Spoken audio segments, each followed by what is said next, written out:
حكيم ابن عبده للسعادة ضبان، شجون وأحزان والأحزان فيروس الأبدان. يا جود قلبي من أحداث النوايب ملان، لي من عبوش اخرجيني من كوابيس الأحزان. وأنا من بكي في أخوالي وسوي قران، أبو شمخ أو صلاح ناجي أو الشيخ أوسان. أوسان رحب عبد الله كريم الإيمان، واليوم عطان وأرتل ضيفوه حسن عيبان. ثلاثة أبطال من إزرع بتحت الدفان، هذا مضيف وهذا ضيف والكل ضيفان. قصيدة من كلمات أبو جود محمد عبد الصالح الحكيم، تعزية ومواساة لأخواله آل الكينعي في وفاة المغفور له بإذن الله تعالى صلاح ناجي فاضل الكينعي من أهالي قرية الحقلين مديرية السدة محافظة إب. يلحنها محمد العباسي ويعزفها بالعود الفنان أحمد مروان وبالإيقاع خالد فارع.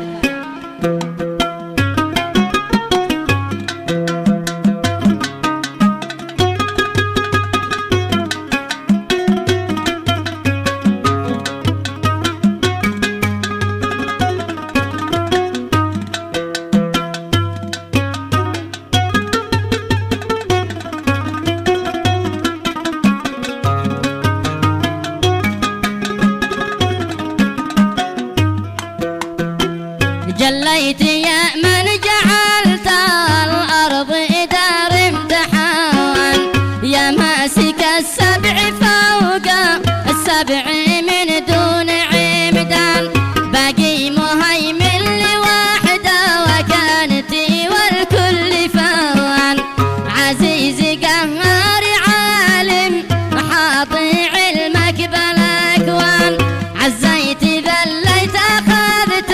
عضيتي وانت مصان، وافقرت واغنيت ثم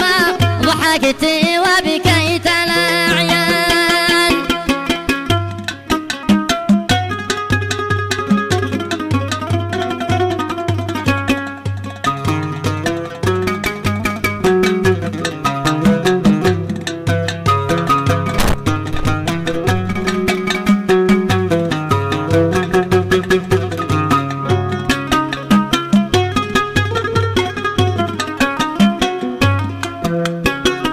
قال الحكيم ابن عبده للسعادة ضبان،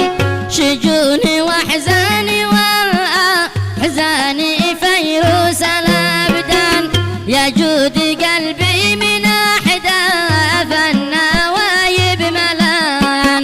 لمن عبوش اخرجيني من كوابيس الاحزان، فبراير العام الأول حرضت وأمان، 11 و12 من 23 ألفان.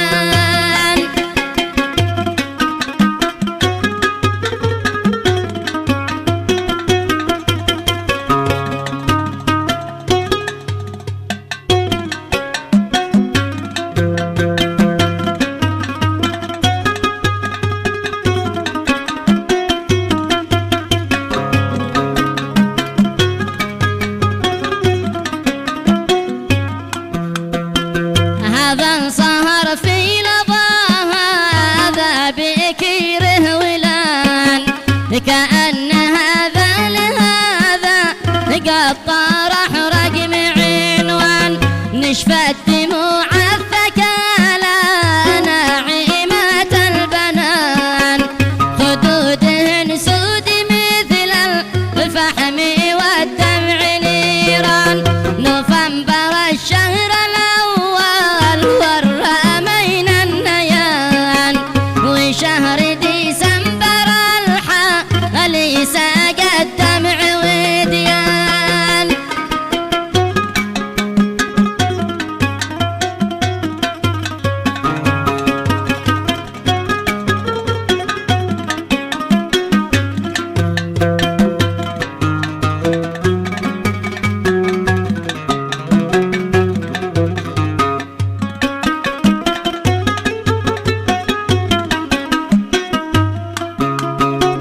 وانا من بكيف يا اخوالي واسوي قران،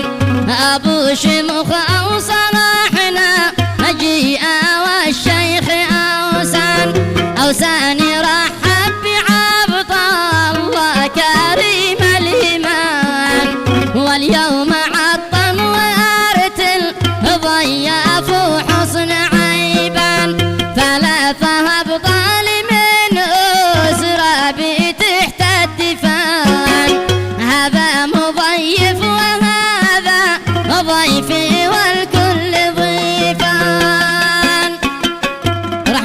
تخشاهم جميعا.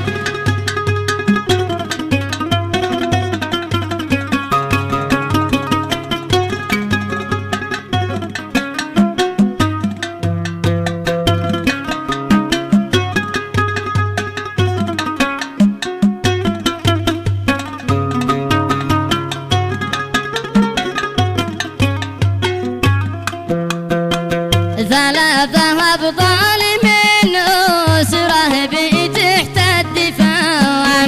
هذا مضيف وهذا ضيفي والكل ضيفان، عند الذي حط عرشه فوق ظهر الميتان، مالك مماليك ملك الكون قيوم منان، واليوم جاني خبر قواد ثواب الهندوان، زلزل كياني معركة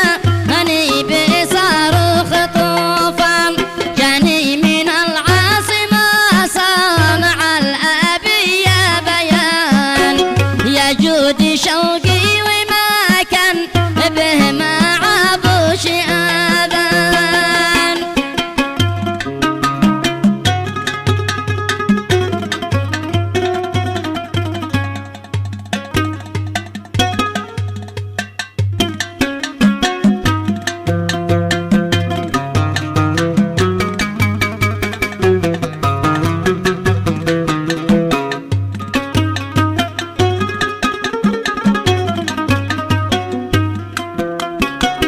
كأن واحد رماني قرني في ميلوان، حرق وخارق شوينا الدم في كل شريان، قالوا صلاح بن ناجي فهرس الترجمان، غسل ثيابه بدمه ضاحي من فوق بنيان، يا قهر قلبي على كنز الذهب والجمان،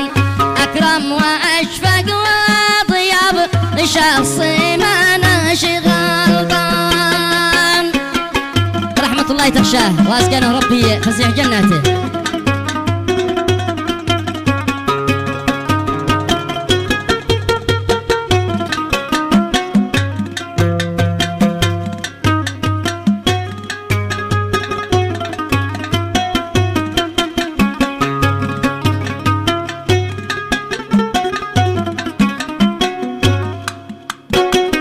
هاتي قلم واكتبي أصدق وأبلغ معان، يا جودي في ملحماي خضع لها كل ديوان، فعشرها أبواب وأول بابي وسيحنان، كوني لها أخت كبرى وحضنيها بلحظان، حناني يا جودي نادي سنان، وينو أبي رزح ظهري ليش ما يقبل الآن.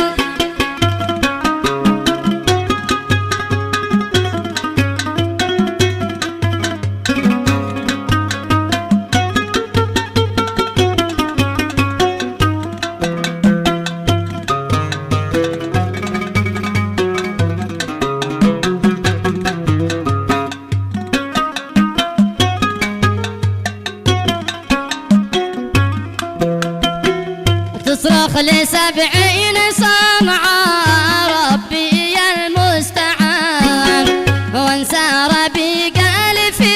جو فالثرى وسط الأكفان، قد ابتلعته فقال وتلهق ايدك بالجنان، كيف ابتلعت المحيط وأضلاسي وانت ميدان، يا جود قولي لها لله بالساع شان، وحاولي تقنعيها بالبصر قدر الإمكان. عظم الله أجركم جميعا والله يرحم من مات.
المواقف بحب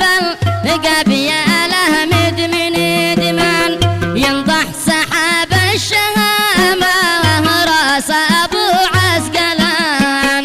هما من براس ما يخشى من الانس والجان سنان اخوها الكريمه والجيد والعنفوان الشامخ الباذي خرى أسخ كما حصن شمسان لا واجلس امدح خصاله ما تكفي ثمان الخالي صالح اماما الناس بعلن بها اعلان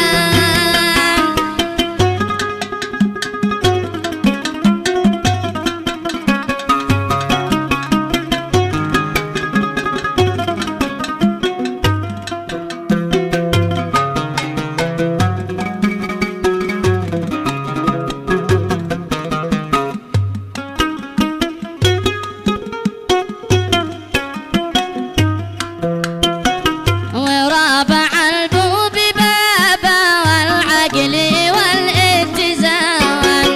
عالزيغ وسيب قيفا اني وعودي ببرهان اخوال عبد السيولة والقبيلة والكنان عاشوا وسلموا صقور الليل حمران الاعيان فيصل وفاهم وفواز شامخين العنان يونس وبعد محمد خامس اركان الايمان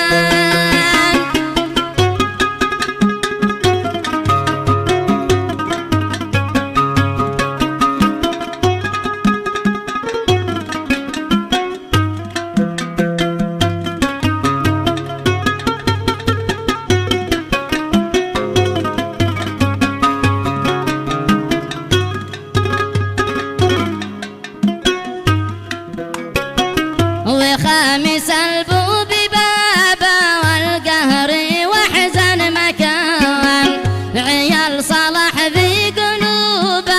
الكل بالحزن والهان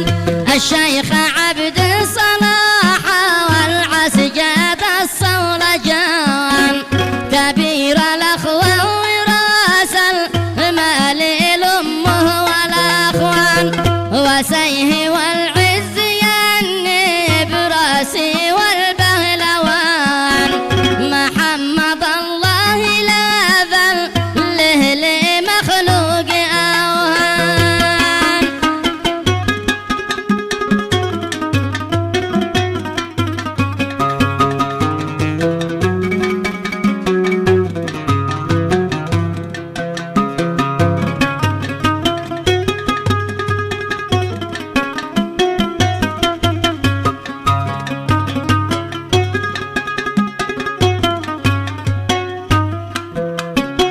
وسادس البوب بابا القدر والامتنان مع التي حبلها موصول في حبل رحمن بنت الاجاويد ذيما ومثلها في خبان هي بنت سلطان من دون شك والزوج سلطان في زوجته قد طحنها الحزن والعظم لان وماتت احلامها حين ما تغبني بلاغبان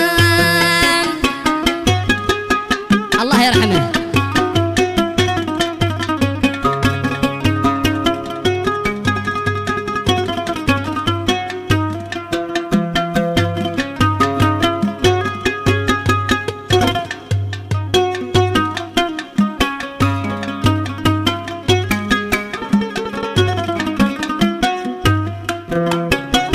وسابع البوب بابا الأم فيها الأمان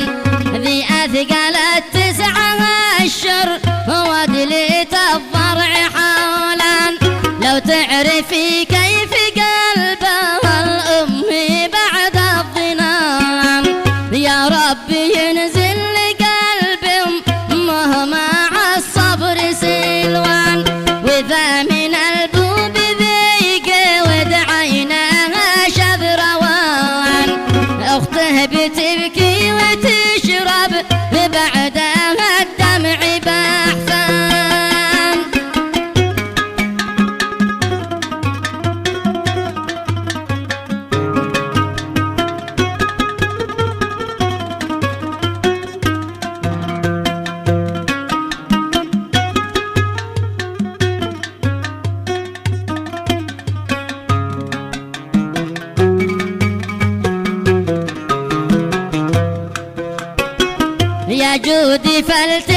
يخته قلعة القيروان،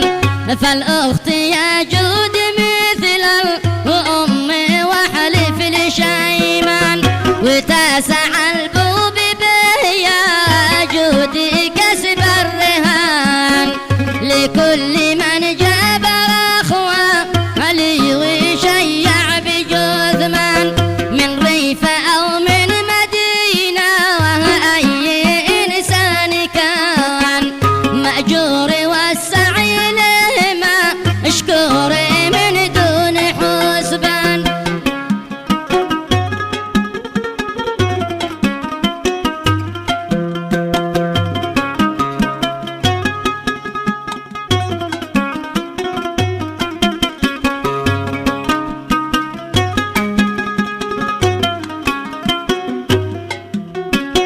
وخصصي قرية الحواقلين كعبة خبان، ذي قد بناها الملك شمر يا هرعش ومالشان، والشكر موصول لأخوالي شيوخ الضمان، عبد الملك واخوته للشرع والمنع ايوان، وباب عاشر انا يا جودي بنتي مدان، لمن غمرنا وفاهم هو الكرم فخر الاوطان.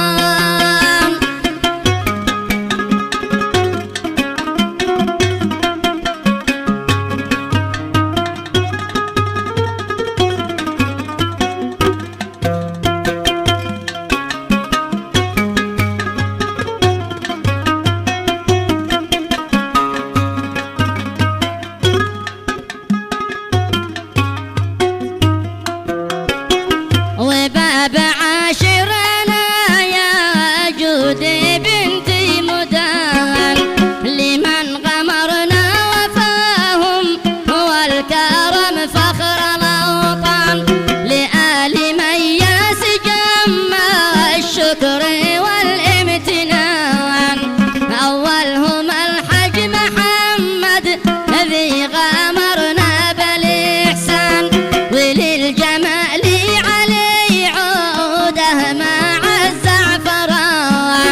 وشكر ملفوف في زهر الخزامى وريحان.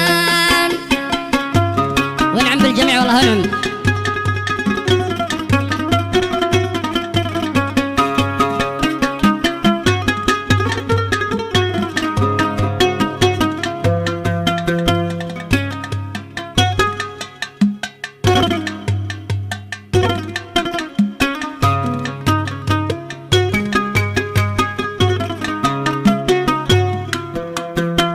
والأخ صادق وأبو صادق لهم كل آن، شكر الصلاطين من عمار إلى أرض خولان، جزاهم الله من عنده جزاه إلمان، وزادهم رزق فوق الرزق والذنب غفران، ختام قولي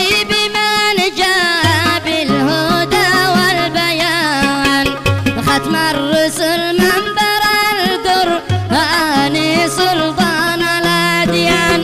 ختم الرسل